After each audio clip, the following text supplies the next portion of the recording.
Welcome back to Get Set Builds. When you're connecting bearings and sockets, there's an interesting quality between them worth noting. Bearings and sockets are directional, so structures like these have a directional quality to them. This relationship is often referred to as parent and child. The parent being the brick with the bearing, and the child the one with the socket.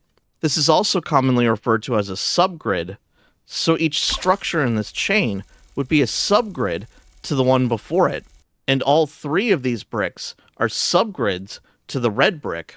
For example, the body of this car would be a parent grid, while its four wheels are the children or subgrids. Generally, it's a good practice to know which is your main grid and work outward, meaning your bearings are facing outward from that grid. In Brickadia, wheels are automatically connected this way.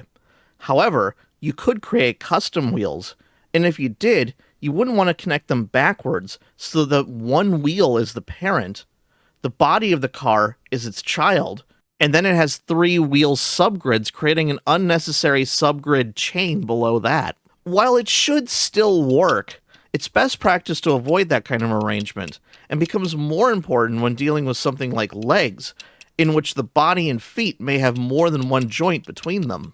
Another place you might find a chain of subgrids is on something like these train wheels. The best way to connect something like this is to place your bearing on the train and the socket on the wheel assembly. This way the wheel assembly doesn't become the parent to the train. This way, your wheels are only 2 steps down from the train, instead of having one wheel assembly being the parent, then the train, then the other wheel assembly, and then finally the other wheels. Again, this should work either way. However, you may experience some buggy behavior if you don't follow this practice.